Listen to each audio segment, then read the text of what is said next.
बच्चों, let's read this question. So this question says, given that sigma is the compressibility of water, rho is the density of water, and k is the bulk modulus of water, what is the energy density of the water at the bottom of a lake h metre deep? ठीक है, आपको बताना है energy density यहाँ पर calculate करके बतानी है। तो देखिए बच्चों, इस क्वेश्चन का की कॉन्सेप्ट आप क्या लिख सकते हैं? The key concept of this question, आपको बच्चों यहाँ पर क्या बताना है? एनर्जी डेंसिटी कैलकुलेट करके बतानी है। क्या बतानी है यहाँ पर आपको? एनर्जी डेंसिटी कैलकुलेट करके बतानी है। तो एनर्जी डेंसिटी ही लिख लीजिए, energy density, this will be the key concept of this question. अब बच्चों देखिए, एनर्जी डेंसिटी किसके इक्वल होती है? एनर्जी डेंसिटी आप यहाँ पर देखिए यूई से रिप्रेजेंट करते हैं। ये एनर्जी डेंसिटी, ठीक है, एनर्जी पर यूनिट वॉल्यूम, ठीक है। अब देखिए बच्चों, एनर्जी डेंसिटी यहाँ पर आपको बतानी है, ठीक है। ये होती है आपकी हाफ स्ट्रेस इंटू स्ट्रेन के इक्वल। कितनी होती है आपकी? This is equal to half stress into strain, ये इसका फॉर्मूला होता है एनर्जी डेंसिटी का, ठीक है। Half times stress into strain. अब देखिए यहाँ पर हमें क्या कर रखा है? Sigma is the compressibility of water, water की कंप्रेसिबिलिटी सिग्मा है, and rho is the density of the water, k is the bulk modulus और कंप्रेसिबिलिटी। तो देखिए बच्चों, हमें यहाँ पर से पता है कि सिग्मा किसके इक्वल होता है? आपका 1 ओवर के इक्वल होता है। के आपका यहाँ पर बल्क मॉड्यूलस, ठीक है।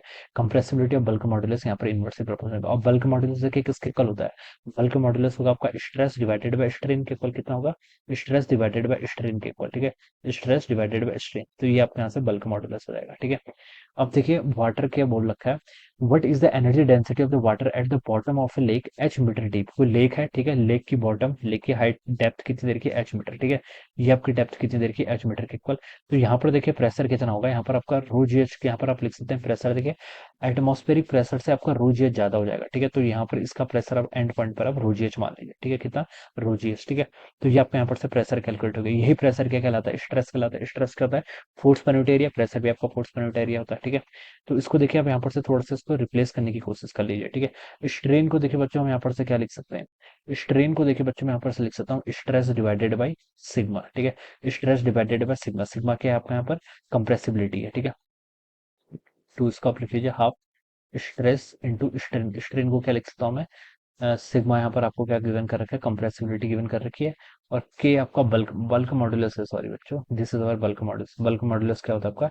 स्ट्रेस बाय स्ट्रेन का रेशियो होता है ना। हाँ, अब ठीक है, ठीक है। स्ट्रेन को यहाँ से क्या मैं लिख सकता हूँ? मैं स्ट्रेस डिवाइडेड बाय के, कितना लिख सकता हूँ? स्ट्रेस डिवाइडेड बाय के क्या आपका यहाँ पर? के हम यहाँ पर से आपका बल्क मॉड्यूलस हो जाएगा, ठीक है। अब इसको मल्टीप्लाई कर लीजिए, देखिए तो बच्चों कितना हो जाएगा आपका? 1/2 के तो इधर आ गया, इनटू क्या हो जाएगा आपका? स्ट्रेस का स्क्वायर। यहाँ पर क्या आ गया आपका? स्ट्रेस का स्क्वायर। अब मुझे स्ट्रेस को बच्चों यहाँ पर क्या करना है? रिप्लेस करना है। क्या करना है? स्ट्रेस को बच्चों आप मुझे यहाँ पर से रिप्लेस करना है। ओके, स्ट्रेस तो बच्चों आपका देखिए रोजिएच के इक्वल हो जाएगा। इसको तो हम यहाँ पर से ऐसे रिप्लेस कर लेंगे, ठीक है।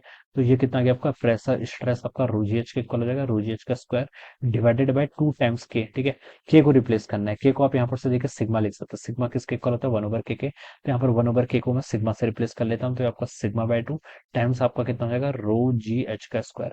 तो ये इसका आंसर हो जाना चाहिए। ये क्या जाना चाहिए इसका आंसर, ठीक है। This will be the energy density. आपकी एनर्जी डेंसिटी हो जाएगी सिग्मा बाय 2 इंटू कितना आपका? रोजी एच का स्क्वायर। तो बच्चों देखिए, ये आपका रोजी एच का स्क्वायर, ये आपका ए ऑप्शन करेक्ट हो जाएगा। कौन सा? A option. तो यहाँ से आप क्या लिख सकते हैं? Option A would be the correct answer of this question. Alright, this would be right answer. So I hope you all understood this concept. All the best and thank you so much.